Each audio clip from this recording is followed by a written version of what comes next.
Mani Ratnam's Ponniyin Selvan, all set to release on the 30th of September. A historic classic based on a fiction which was hugely popular, Kalki Krishnamurthy's Ponniyin Selvan, and the women who have dressed up the big characters there. I have Eka Lakhani and Pratiksha Prashant. Eka, you worked with Mani Ratnam before. In fact, you interned with him in Ravan. And then going back now for such a huge venture. It's a dream come true of sorts. It was a dream at that time to work with him, and a bigger dream right now to work in his dream project. I'm just happy that I could be a part of it, and I hope everybody likes the work. Okay. You had to dress up so many people and all that golden jewelry and a lot of research that went into it.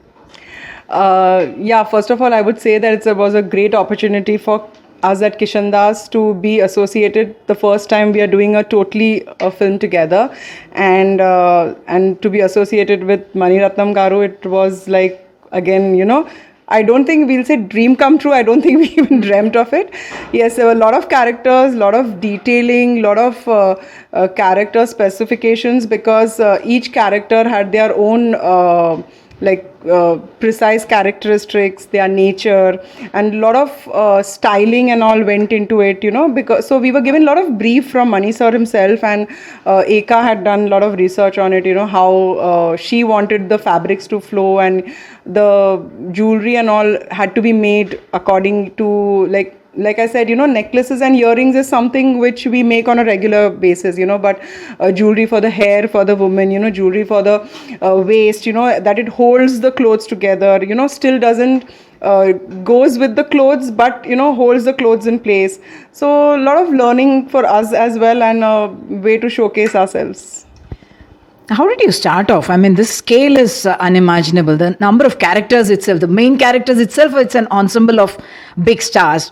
Aishwarya and Trisha, dressing them up, and they are women who are powerful, who are very charismatic, beautiful, and yet face off between them. I think the FaceOff, now that you mentioned, the FaceOff was my favorite part of the film, and styling them for the FaceOff was something that, since I've read it in the book and I've read it in the script, and Mani sir's discussed it, and he always also had like dreamy eyes when he used to talk about it, and all that builds a lot of pressure. So while I was excited about this, there was a lot of pressure that what are we going to do? Two people, people who are at their royal best, with their handmaidens. There is a face-off, there is that much public, what colors to use, both have to look powerful, both have to look beautiful, both have to be adorned head to toe in jewelry, whereas one has to look like they are born in jewelry, one has to, are born in royalty, one has to look like they have acquired this royalty. So there was a lot of confusion that what will we portray, how is Mani sir going to shoot it, what is Ravi sir going to do, what is Sotaka Thani sir's set going to look, how is it all going to come together. Like that day when we saw it happening is when I think whatever we were imagining coming to life, it was for the first, as if we were also mesmerized, oh, this is happening, there are two queens coming in front of each other. I think it was really beautiful. It was a beautiful moment also to see both of them in their signature hairstyles, together at the same time. It was beautiful.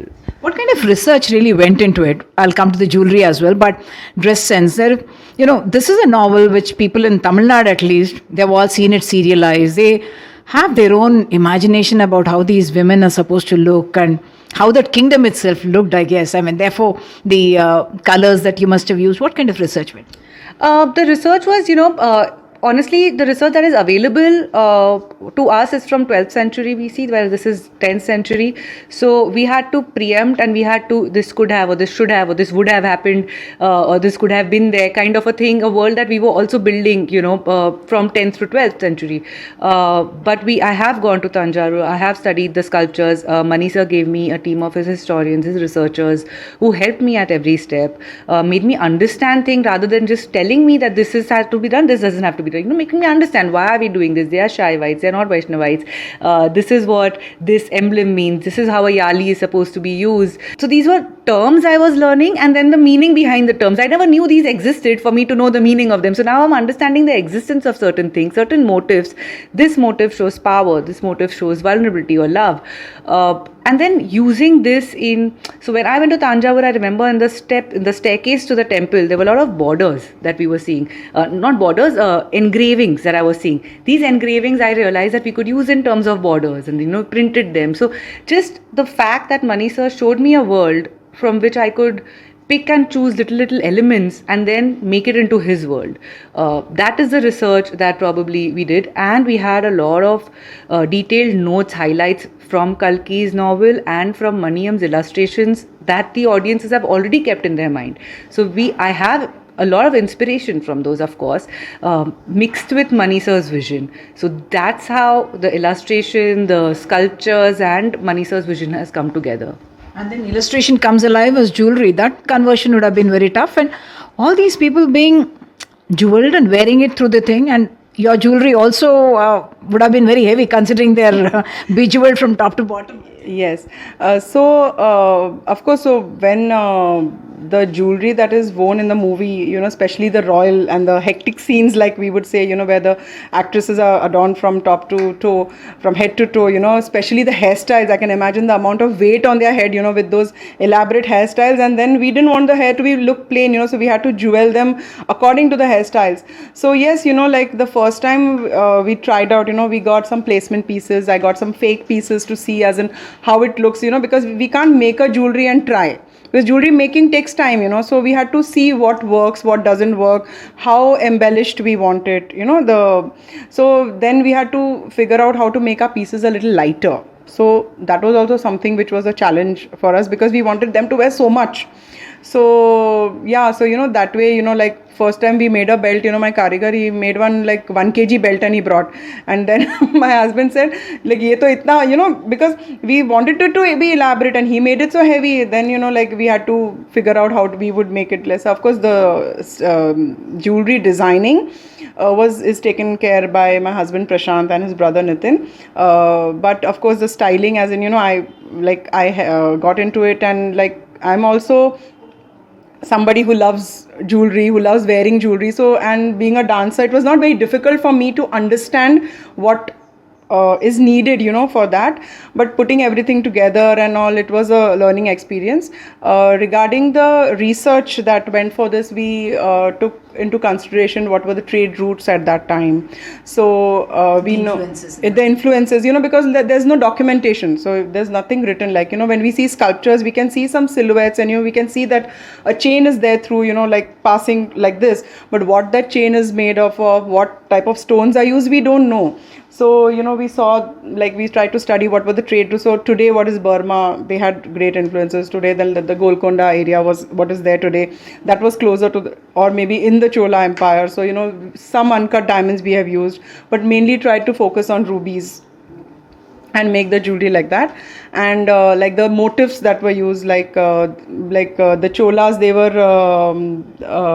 Shaivites. So we have seen to it that we don't use any Krishna motifs, we've not used any Namams. So we've surely not used things where we can technically go 100% wrong. We've tried to use, like flowers and, like motifs of birds, and we've used some snake motifs for men, which are there in the temples, which are of the Chola time, and tried to use those and tried our best not to go technically wrong. Okay.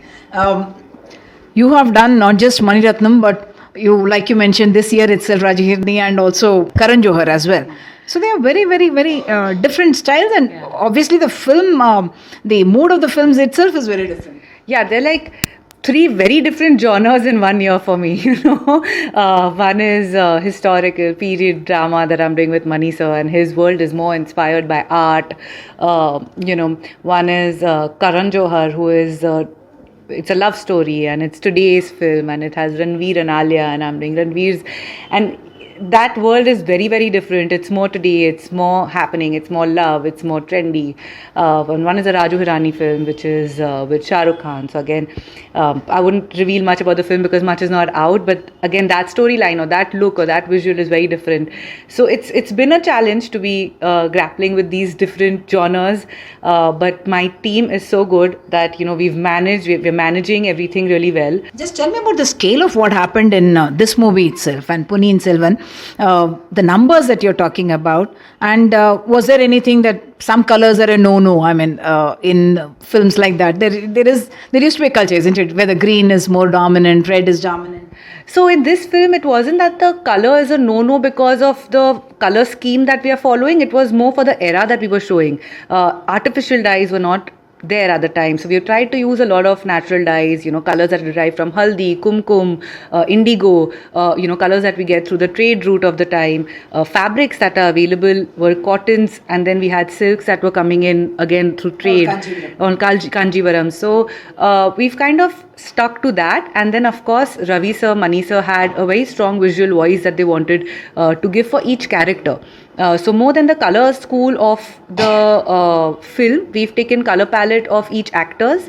And the difficult part was, of course, when we have that many actors in one frame, the colors that each character has to play together, whether it is going to look cinematic, it's going to look beautiful or no. That was the bigger challenge. But we do have like signature colors assigned for each actor, for each character, and their lineage, their handmaidens, their ministers, their army. All of them had to follow that color palette. Okay, thank you so much. Fascinating talking to the two of you. So this is really, it can't get bigger than this perhaps. The best names in the industry, whether it is the music, the art direction, or here, those who are dressing up the main leads and everyone else in the film. Looking forward to Ponniyin Selvan with camera person Nagraju, Uma Sudhir, NDTV.